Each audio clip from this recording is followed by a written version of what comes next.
Hey everyone, Claudia Bazar here, National Executive Director from New York, and I wanted to share with you a little bit about my story for those of you guys that don't know me, but also give you a little recruiting task that you can implement in your parties and actually even outside of your parties to start that conversation when it comes to this business. So 12 years ago, at 24 years old, I decided to join Pampered Chef. I ended up going to a cooking show for the first time ever, and I was just intrigued by what the consultant was doing.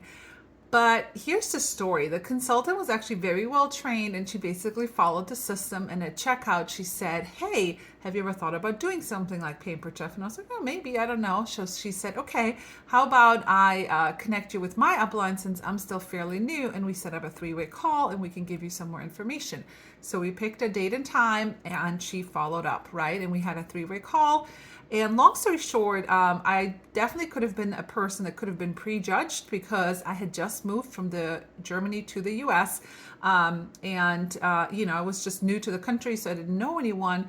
But what ended up happening is that I had to wait 6 months to get a green card. I was ready to sign, but I didn't have a social security number. Anyways, long story short, by the time I came back 6 months later, nobody had followed up with me. Nobody said, "Hey, just checking in. Did you get your green card?" Nobody did.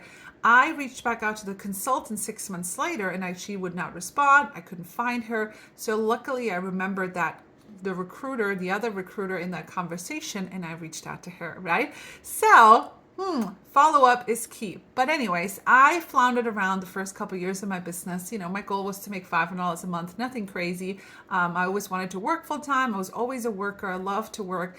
And then when I became a stay-at-home mom, I thought that's what I wanted. And kudos to all of you guys that do it. But after a year of being a stay-at-home mom, I felt like something was missing. For me, that was not enough. And I knew that I wanted to contribute and I really wanted to work. I was always a worker. And I decided to go back to work full time. And then when I had my second child, 26 years old, I realized that half my income was going to daycare and my kids were spending more time in daycare than with me.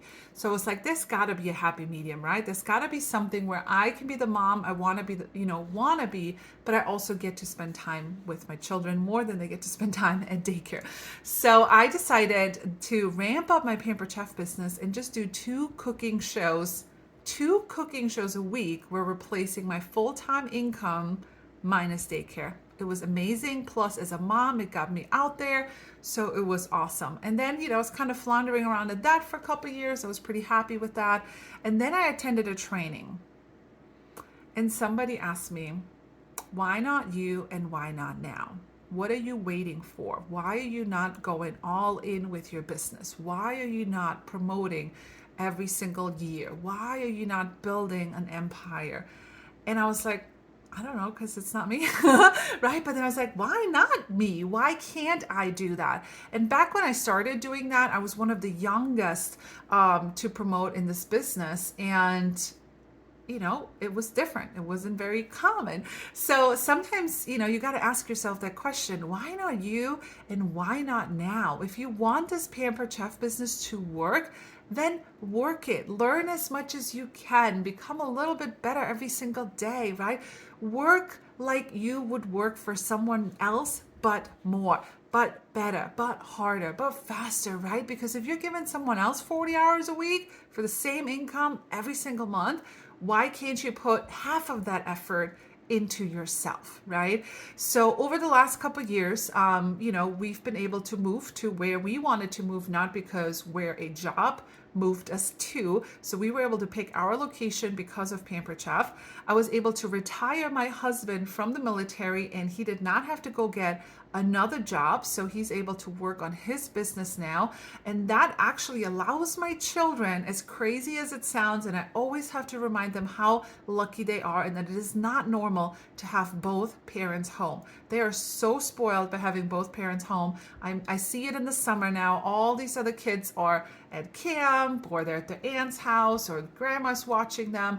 And my kids get to be home for the summer and they get to hang out with us and we get to work around them and we get to take days off and take them out. So that is truly one of the most things I love about this business is the flexibility, and that if I feel like oh my gosh, my washer broke, I need to make more income, I can do that. I don't have to figure out a way to be like, where am I going to pull $500 from?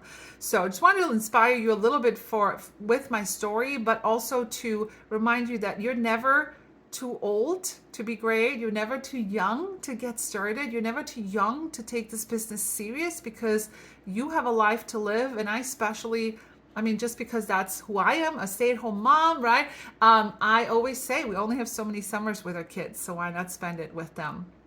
But here's my recruiting tip for you guys for hashtag share the love or hashtag share the apron today. And that is to make sure that not only do you have a Q&A post in every single party towards the end of the party, but that you know how to respond to it. So when I say a Q&A post, that means there should be a post in your parties that just says, hey, grill me. It's time for you to ask me a question. I look to put a cap on it, and I say, hey, when we get to 10 questions or when we get to 13 questions asked about my business, I will do a giveaway, right? And they comment. You can give them some examples. So I say, okay, for example, ask me, what are the perks? What's the discount? What's the free things you can earn every month? So you can prompt them to some questions. But here's what I want you to remember, that when you go and respond to these comments, that you don't reply, you go back down to the bottom of your comments and you tag, and then you reply. So it doesn't just show up for the person in that comment, it shows up for everyone. And when somebody says, oh, how much do you have to work? Or how much do you work? Remember, they really don't want to know how much you work. They want to know, how much do I have to work if I decide to try this? So every time you respond and they ask a question about your business, remember to always throw it back at them. So for example, somebody might say, well, Claudia, how much do you work, right? So I might say, hey, I actually work this full-time. I work this 40 hours a week. This is my full-time business, but I'm making way more than I was able to make at my full-time job. I was able to retire my husband. I'm the sole provider of my income. But when you decide to join Paper Chef, you can do as much or as little as you like. Okay? So remember to always turn it around to them, because this business can be run so different ways. So if you just stick to one answer, you may have missed an opportunity to recruit someone. So your challenge today is to make sure that you have a Q&A post in all your parties. Comment below. Let's see what yours looks like. Maybe you have a cute picture of you in an apron. There's also posts floating around. You can even get one with a grill, and it just says, grill me. Now it's your turn to ask me for an extra 5 tickets, whatever you want to do, double tickets, double points, right? And make sure you have that in every single party. And every now and then you could even post that Q&A on social media and then reach out to people and start a recruiting conversation. So thanks for listening to my story. Hope this tip was helpful. Comment below and let's see your Q&A post.